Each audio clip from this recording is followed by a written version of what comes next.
మహాశివరాత్రి పర్వదినం నాడు తెలుగువారికి ఒళ్ళు పులకరించే గ్రేట్ న్యూస్ అందింది. నటుడు పోసాని కృష్ణమురళిని పోలీసులు రాయదుర్గంలోని మై హోమ్ భుజ అపార్ట్మెంట్స్లో అరెస్టు చేశారు. అరెస్టు చేసిన అనంతరం పోసానిని పోలీసులు అనంతపురం తరలిస్తున్నట్లుగా తెలుస్తోంది.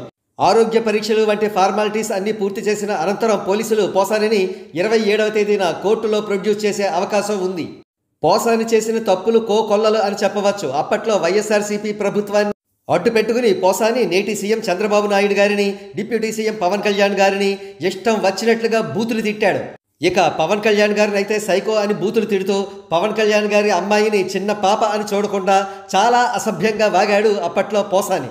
మనం ఇచ్చింది తిరిగి మన దగ్గరికి వస్తుంది. పోసాని పాపం పండింది. ఇకపోతే పోసానిని ఎట్టి పరిస్థితుల్లోనూ కూడా పోలీసులు వదిలిపెట్టకూడదని, అతడిపై 3rd డిగ్రీ ప్రయోగించాలని, చిన్నపిల్లల మీద కూడా అమానుషంగా మాట్లాడాడు కాబట్టి పోక్సో వంటి కేసులు నమోదు చేయాలని ప్రజలందరూ కూడా ముక్త కంఠంతో కోరుతున్నారు.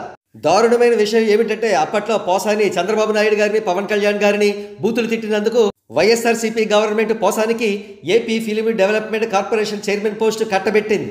అంతేకాదు మెగాస్టార్ చిరంజీవి గారు, రాజమౌళి గారు వంటి వారు వైఎస్ జగన్ని కలవడానికి వెళ్ళినప్పుడు వారి ప్రక్కన పోసాని కూర్చుండేలా చేశారు వైఎస్ జగన్.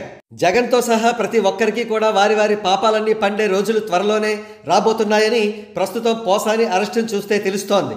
కాగా త్వరలోనే పోసానిలాగే పచ్చిబూతులు వాగే శ్రీరెడ్డి, రోజా వంటి వాళ్ళను కూడా పోలీసులు అరెస్టు చేస్తారని ప్రజలు ఆశిస్తున్నారు. అట్ ద సేమ్ టైం ద్వారంపూడిని కూడా ఎట్టి పరిస్థితుల్లోనూ వదలకూడదని వారందరూ కూడా అంటున్నారు. వీరందరి అరెస్టులు ఎలా ఉండాలంటే జీవితంలో మరెప్పుడు కూడా వారు పాలిటిక్స్ వైపు కన్నెత్తి చూడకూడదు.